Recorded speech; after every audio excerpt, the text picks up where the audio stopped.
and welcome to Behind Beloit. I am your host, Ellie Anderburn. This weekly talk show is an opportunity to slow down, ask better questions, and introduce the people and systems that make Beloit tick. Today we're joined by Shauna El-Amin. Shauna is the Executive Director at Downtown Beloit Association. She has been in this role since 2012. Welcome, Shauna. Hi, thanks for having me. Thanks for coming. It's so fun to hear about different parts of Beloit and the things that make it work. So, Downtown Beloit Association, you're the Executive Director. Talk a bit about what that role is like. What do you aim to do over a given day, week, month, or year? So that's kind of hard. So we are a business improvement district, so we have very strict boundaries downtown. We have 21 blocks, over 160 businesses. My goal is to help those businesses thrive and then fill vacant storefronts with variety of businesses, so that way we can keep them animated and keep them filled and keep people coming downtown every day, not just for one stop, but to come downtown and stay for a day or make a weekend of it and stay at one of our cool hotels. So 21 blocks, that seems quite large. Where does it sort of, to a Beloit resident who knows things by landmarks, where does it sort of start and end? Yeah, so right in Wagner Apartments, Okay. there's a sidewalk right there. That's where it ends that way. Horace White Park, it ends that way. To the north, it would be Visit Beloit's office. Okay. And the south, obviously, the border. Okay. And does it go up 4th Street at all, past Brighton? It only goes to 4th Street. It goes to Casa Grande 2, Okay. the event space. Okay. So a nice little coverage there. Yeah, Bunch of different things happening. west and east side of the river, Yep. Lots of great stuff. So what does a typical day look like for the Executive Director? Every day is different, and that's really what I love about my job. One day I am meeting with construction workers and the city about construction projects like the 400 block of East Grand. Other days I'm meeting with new business owners, people who are just entrepreneurs starting out and saying that they want to start a business. Or I'm meeting with executives from other areas in the state or in the nation, because we are a Wisconsin Main Street community and we're a national Main Street community. So what does that mean to be part of those, have that name? So Wisconsin Main Street community, you have to follow their 4-point approach is what they call it. So you have to follow their model to be a downtown in association with them, a member. So we have been a member since 1988, since we were formed, so the entire time.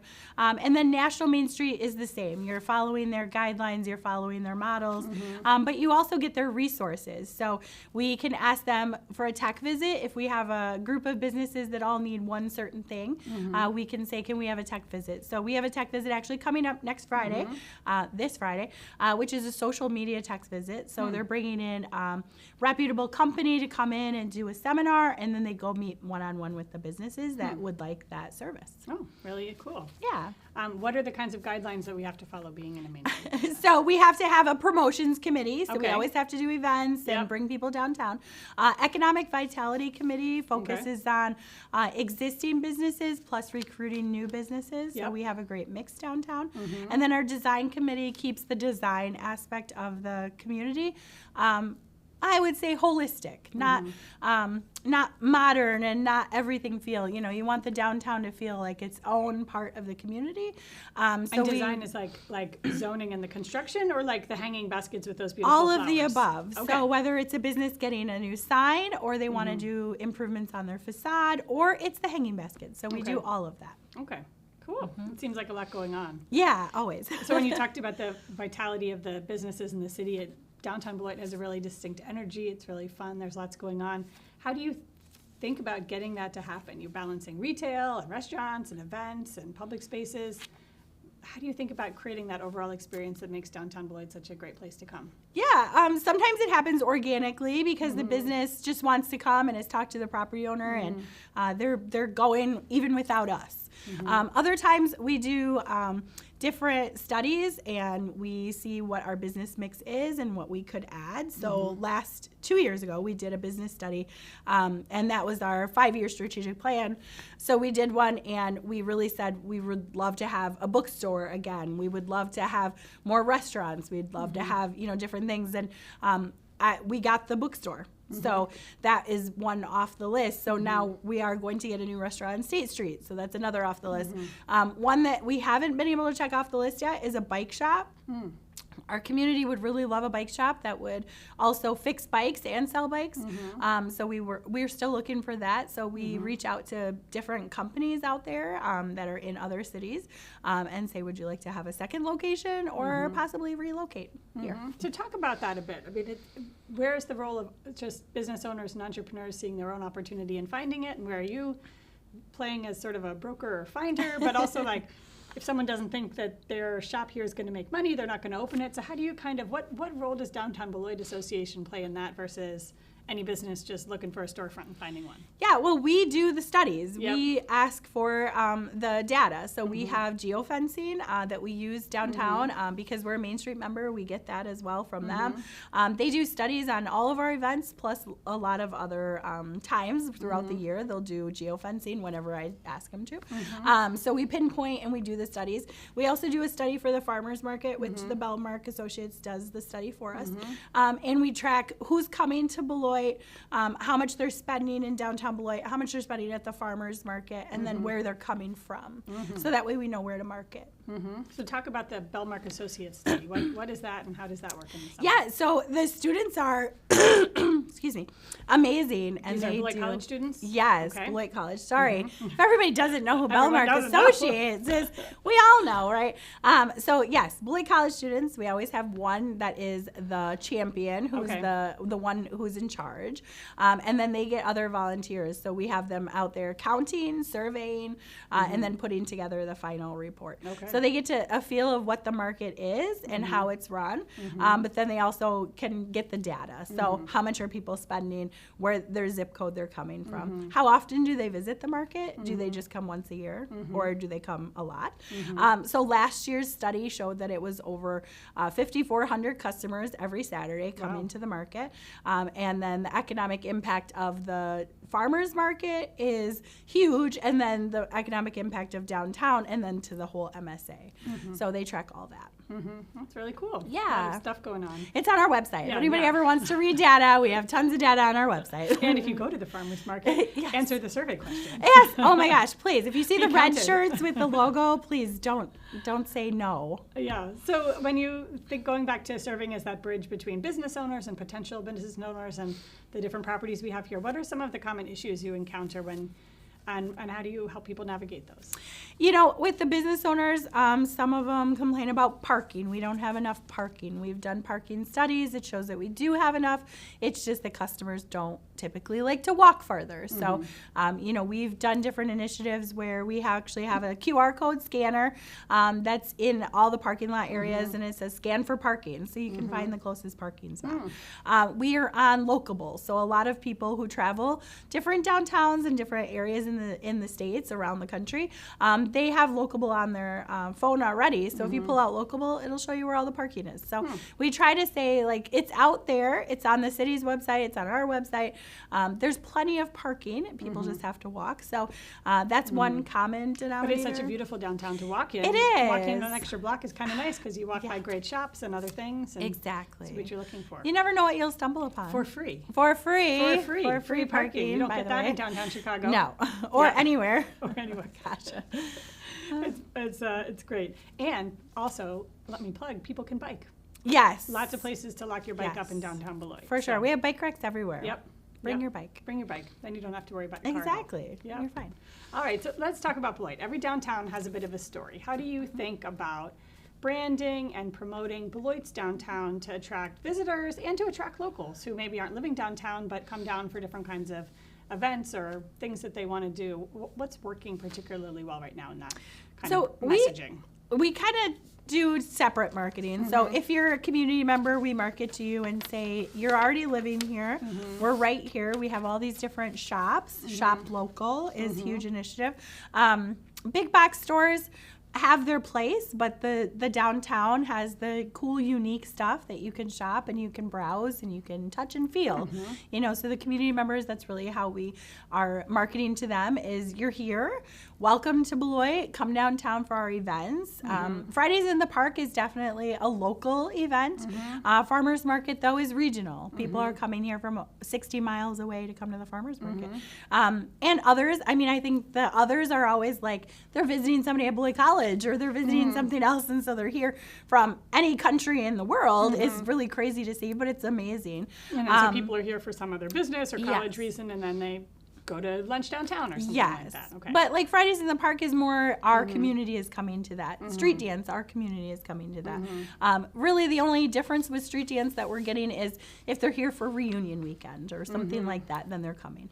But it's really to the locals. So we market to them and say, this is your community, take pride in your community. Look at the beautification that we have down here, and then all the amazing shops that we have. And restaurants, you know, support your local restaurants. To the national area, though, we market as it's a great getaway. It's a great vacation spot. We have 2 boutique hotels downtown. Make a weekend of it. We have so much that you can just walk to. Once you arrive to downtown Beloit, you don't even need your car the entire time. You can eat, you can shop, you can go have ice cream, you can do all the things, and then you can come to the events and the farmers market. So talk about events a bit more. They're a big part of the downtown life. There's the farmers market, but you mentioned the street dance. What are the different sort of bigger events that are hosted throughout the year by downtown Beloit? Yeah, so every single week we have at least one event because we do the farmers market in the summer, and then we do a winter farmers market. So farmers market does not get a day off at all. Just moves every inside. Saturday, just moves. So we're here every week, and then Fridays in the Park is Memorial Day to Labor Day, and that's an outside lunch series that we do, and we have a band and have a great time at Bank First Plaza. It's a great time. And then we also have our downtown late edition, which is the 2nd and 4th Thursdays, June, July, and August, and it's also at Bank First Plaza, and that is from 5 to 7 p.m. So it's just getting people to, you're already downtown eating, you're already downtown shopping, so we just wanted to add a little happy hour time. Happy hour, yeah, a little happy hour. I love that. And then we have our street dance. It's always the first Friday in August, and we bring in 2 bands to come party the night away on State Street, close the street, have a beer tent, have really great vendors, not just food vendors, because those are amazing too, but we also have some other vendors that are on the street. Just a great time. That's fun. Lots of things to do. Yeah, and then we host 2 wine walks. Yes. So wine walks how does a wine walk work? So you buy your ticket to wine walk, and then you get your wristband, and you could go around and you can sample all the wines. And we always have at least 22 locations. Okay. And then you get 10 sips. Okay. So you'd get 20 ounces of wine. That's a pretty good amount. You go little places and get little tickets and try a little bit of wine. Yeah, and lots of snackies, of course. And it's a great time. It's a great way to explore downtown that maybe you haven't seen all the shops, because we do hear that a lot. People walk in and they're like, oh my gosh, how long have you been here? And the business owner's like, 10 years. Like I've been here forever, you know. So we get community members that come to that, but we also get people who travel. So if they're having a birthday party, they bring in all their girlfriends. If they're having a bachelorette party, they bring in all their friends. Event. They can do that all together as a fun thing. Yeah, we have people that call us right away January 1st and say, what's your dates for this year for the wine walks? Because I'm going to put them on my calendar. And so that's really great. That's fun. That's fun. And you haven't mentioned my family's favorite event of the year. Yes. Downtown Beloit's Halloween parade and tour during the farmers market. Yeah, the parade and party is so much fun. I love seeing all the little kids in their costumes. Yeah. It's just so much fun. It's, I think, for my kids having another chance to put on their costume or a different costume on a different day and start at Horace White Park and sort of parade and be seen, they really enjoy that. So yeah, the kids love that one. Oh, yeah. Easter is fun. We get to bunny hop around downtown. Grand Lighted Holiday Parade is like one of my favorites. Association too. Yeah, I think that's just magical. It's like getting ready for Christmas, and Santa makes his first visit downtown, so it's really great. And then Holidazzle is a shopping event that we do the first Friday in December. That's really cool because the businesses are all decorated for Christmas, and you can get all your Christmas shopping done in one night. It's really great. Yeah, I always find when I go to Holidazzle, downtown Beloit feels like a big city. Like there's lights, there's so many people, it's late at night. You know, usually most of our downtown shops aren't open late at night. It makes sense, but yeah, for like one night, it just feels like really special. There's just everything's busy. It's such a great vibe. Yeah, and you know, if we have a little snow flurry, it just makes it the ambiance all the more even magical. better. Yes, and the trolley rides are fun. Oh, trolley rides are always fun. Yes. All right, so other events. Have we hit all of that? I think so. Okay, what a year. You guys, there's all sorts of stuff happening for folks who live in Beloit and surrounding areas. Yeah. All the time. Plenty to do. For sure. Yep. So let's turn to sort of thinking about how you recruit and retain businesses in downtown Beloit. When you think about the ideal mix of businesses downtown, where are you actively trying to retain? Where are you trying to attract new things? How do you go about making Beloit appealing to new entrepreneurs or to people with businesses in other places? Yeah, so it really depends on what kind of business they're looking at opening. We have great resources in our downtown plus in our region. So whether it's somebody that's looking to open a very small office, we have Iron Tech. You know, if they're opening a small manufacturer, we have the Janesville Innovation Center. If they're opening a cooking place, you know, any kind of restaurant or food truck or things like that, we have resources for that as well.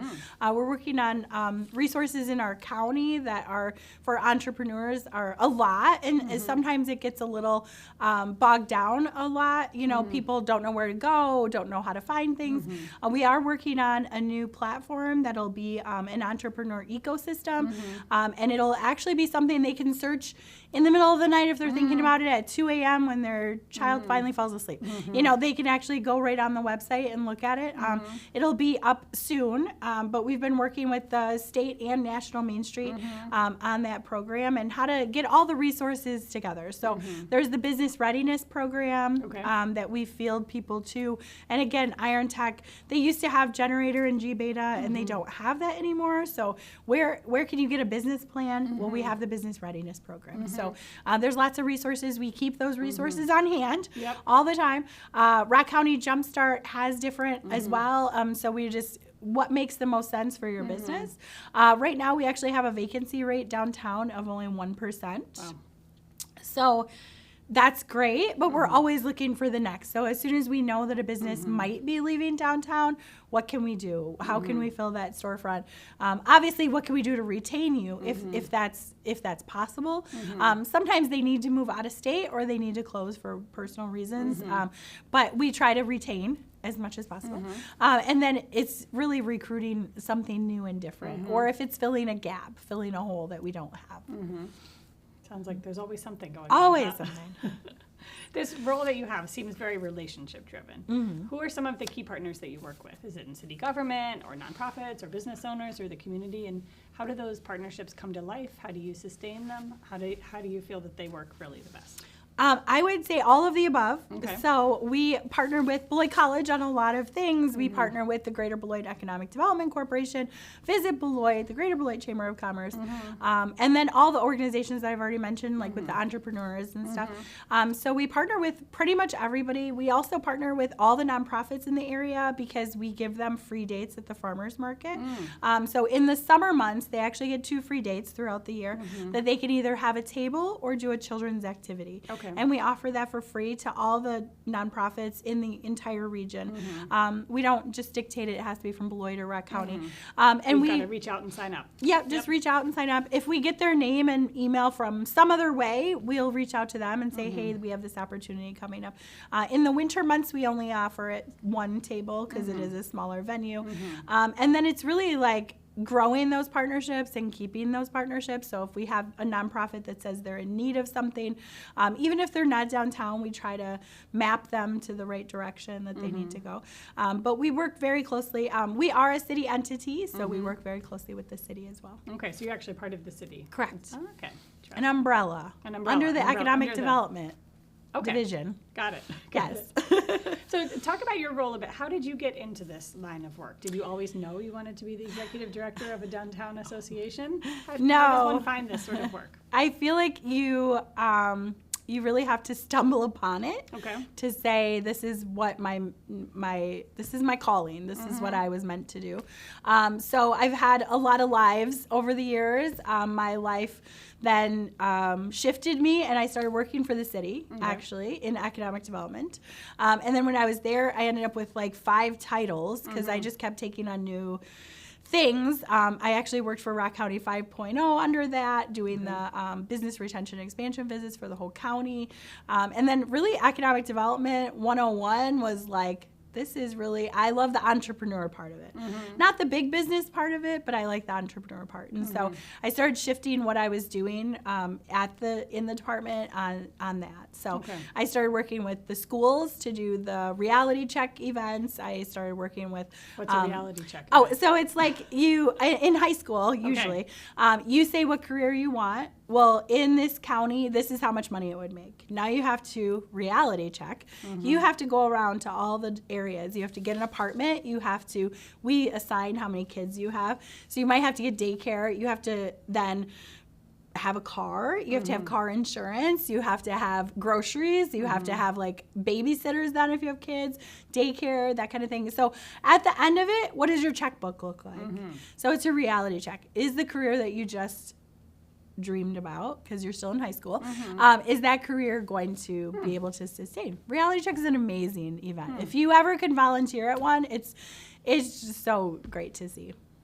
Cool. Yeah. I didn't know about that. Anyway, I sidetracked. Yeah. And so you're working for the city, economic development, and then transitioned it somewhere along the way into this role. Yeah, so this position became available in 2012, and I said, oh, that actually would be like the role for me, because I really love helping small businesses.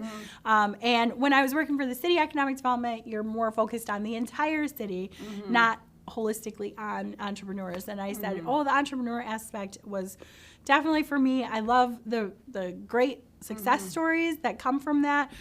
So just in my time, we've had several businesses that were farmers market vendors open storefronts downtown. And so that's a huge success story. I've had another that started at her own therapy, and it was her. And now she's got 50 employees and owns 3 buildings in downtown. So I feel like helping that progress is so much more of a, and I guess that's selfish to say, but it like you helped create these things, you helped see them grow, and whether you had a small part in it or hardly any part of it doesn't really matter. It's just you saw this great development happen in your own community, and I've lived in Beloit my whole life, and that's really what my passion is to help Beloit. Yeah, well, that's part of reality check too, knowing what feels rewarding to you in your work. And what pays the paycheck. But what feels rewarding, you gotta have and what matters, and what is it that you find in a job that makes a difference. For sure. Okay, so looking ahead, what excites you about the future of downtown Beloit? Where do you see the opportunities that other people might not be aware of? So there's so many opportunities because our events grow, our business mix grows. Like I said, no matter how small of a part you had in playing, you have everything in downtown going great, and so you're lifting the whole community as a whole. Really, I love our art installations. We have the electrical box wraps. We have murals. We have, so I would really love to see that grow. My goal is this year to do 7 more electrical boxes, and I think that's all we have in downtown Beloit left. I don't know. My staff keeps stumbling upon electrical boxes and saying, hey, what about this one? And so we just keep having to add more and more. So we've actually got 9 already, and then we'd add 7 more this year, and so we would be done. Essentially, until you find the next one. Until we stumble upon more. And then murals. Like, I would love to see more with that. I would love to see more art installations downtown. We help do the beautification, obviously, of downtown, so we do all the flowers and the hanging baskets, and all that is us. But how can we do more? What else can our design committee is definitely looking at what else we can do. But definitely murals and art installations would be my goal. Yeah. Nice. So what's the next exciting event that you want residents of the city of Beloit to know about? Wow, then everything is great. All exciting. It's all great. So farmers market open outside? That's the question. Kicks off the first Saturday in May. It is this Saturday. Wow, so the street will be open this Friday. So we'll be done. Yeah. Even if they haven't been downtown in the last month, what should they know about how things might look different? Oh my gosh, the street, the 400 block of East Grand looks amazing. It looks so nice. It's beautiful. They did the stamped concrete, which looks really nice. We're going to be adding, Truct is going to be adding more outdoor seating, a little patio area. So that's not probably going to be done by this week, but that'll be coming. Farmers Market, we did expand last year, and so we did add more vendors towards the intersection of State and Grand. So 40 more vendors over there. And then safety. So we installed bollards with this construction project. So we'll have the bollards around the whole farmers market perimeter. So it'll have even more safety aspects. Exciting. Yeah, and then the next event that I'm always super excited for street dance. I think that that's just so fun because we have people coming in for their high school reunions or college reunion, and they come in that weekend and they haven't seen Beloit in who knows how many years since they're. I won't say how long I graduated, and How long since they graduated? How long since they graduated? So they haven't been here. Maybe they moved away right at college and they never came back, or maybe they've only been here like 10 years ago. There's so much that has changed. Just in since 2012, it's night and day different on how it looks downtown. Okay, thank you. We've been hearing from Shauna El-Amin. Shauna is the Executive Director at Downtown Beloit Association.